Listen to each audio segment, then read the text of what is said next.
Freak absolutely enjoyed that game because 3 Triforces were built and used effectively. Also, right out of picks and bans, we kind of talked about it a little bit before, as we went into the pause, that the Shen was huge and the Ahri was open. Mani, I know you want to get in on this. I'm actually really excited about the picks and bans here because I think this was a really good coup by Sword, and we can see how it played out as well. Basically, Sword had the superior 5v5 as well as the superior split push. You got to say they baited that Shen right now because even if Shen and Jax had gone even in that lane, Jax would have come in. Now, what this did was it made SK Telecom's composition very one-dimensional. They needed picks. And we saw Faker getting the early home guard much earlier than he normally buys it on Ahri because he had to be there to make the picks. And then we saw that trap get laid for him, and that put him even further behind because he had to spend the money on home guard.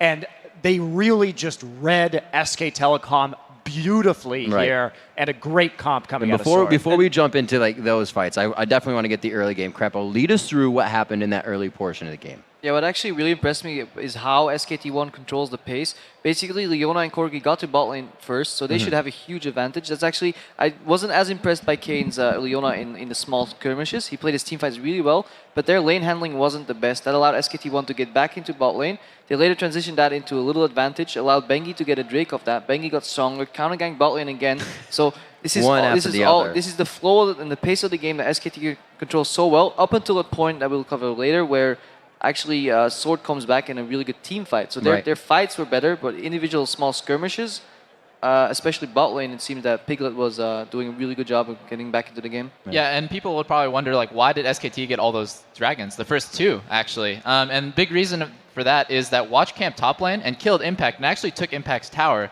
But on the flip side, you see Bengi camping bottom lane, killing Leona over and over again, and that's why, because the jungler for SKT is on the bottom side of the map, they're easily able to capitalize on that with the dragon.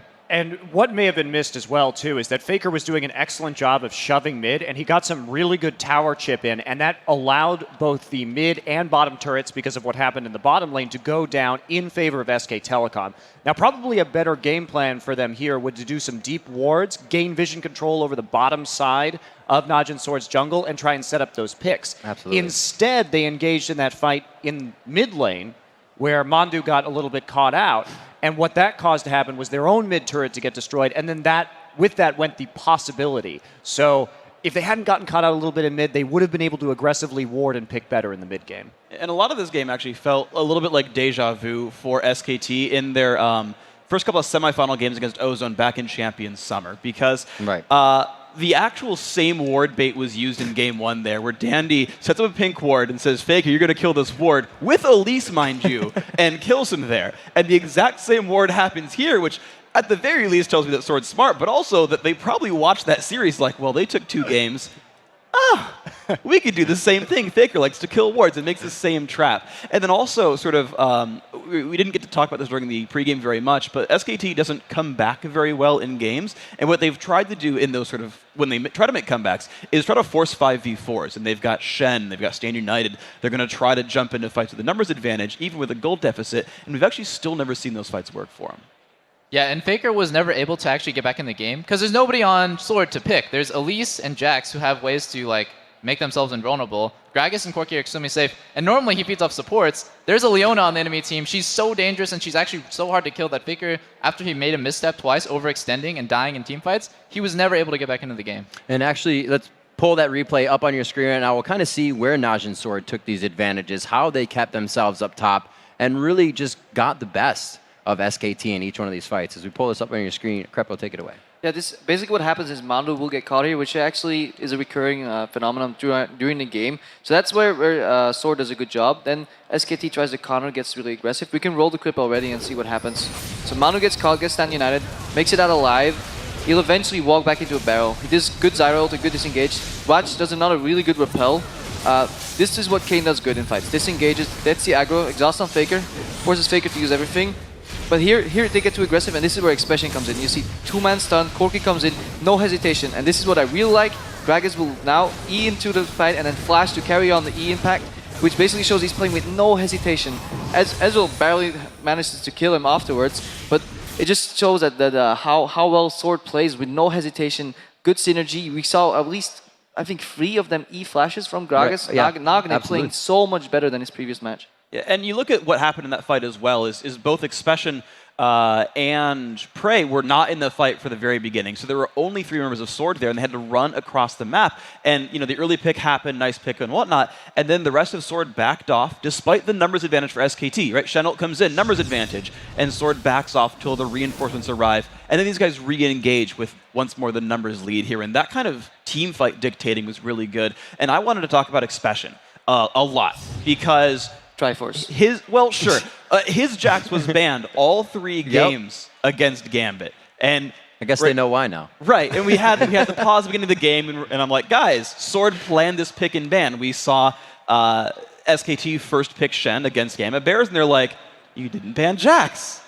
Please first pick Shen. I dare you to first pick Shen so that Expression can have a field day.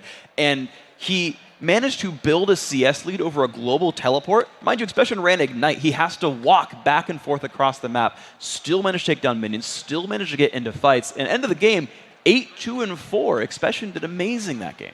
And this comes back into the story we've been telling about NaJin Sword. This is a fantastic patch for this team.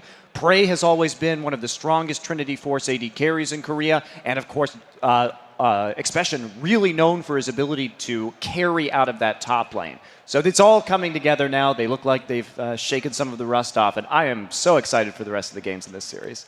At the same time, we were talking about this Shen and Jax interaction. I just think Nagne is a really, really key piece into this, because Shen first pick forces you into actually not being able to pick Ahri, because it's really hard to play an assassin into a middle laner like Faker, supported by a Shen ulti. So basically that means Nagne is saying, hey, we're getting him Shen, but I'll have to play against Faker's Ahri, which is really hard. And he picked Gragas, and he did really, really well. He played really impressive in the mid lane. Yeah, I agree. This game was really dictated by the solo lanes, because you see Nagne, people say like, oh my god, Faker's going to crush this guy. He played a safe farming champion like Gragas. He actually did really well. Right. And then you see Expression, he counterpicked Shen. I feel like SKT's game plan coming into the next game needs to be throw their bottom lane under the bus, early pick their bot lane and jungle, and just let their solo lanes counterpick Sword, or else it's going to just be a repeat of the first game. Final thoughts, Monty Freak? Yeah, and going back to the Gragas pick as well, Nagne did a great job throughout the game of when he saw Stand United coming in, using his ult to disrupt, and therefore it eliminated a lot of the potential for a Shen engage right there. I just want to really point out that the way they siege as well, barrel at one side, forces them to group out at another side, and then Expression can go in, pop his E, AoE stun, really good siege power, and Sword played that really well. Yeah, and all I really want to say is that Double Lift, I think your analysis is right on the money, where you're right, Faker's crazy and he's going to kill you. And so the safe farming pick, I was actually going to say that myself if you hadn't, where he's like, yeah, I'm going to go Chalice Gragas, I'm going to get a Flask as well, and I'll just clear minion waves, clear minion waves, clear minion waves. And so now actually coming into the next game, you almost need to completely switch your ban strategy as SKT and let Faker make plays, remove some of the safe farmers. We'll see what they do. We'll see if the Faker mind games continue. Right now we have to take a quick break, but when we return, we'll see if NaJin Black Sword can make it 2 in a row against SKT. Plus, Dignity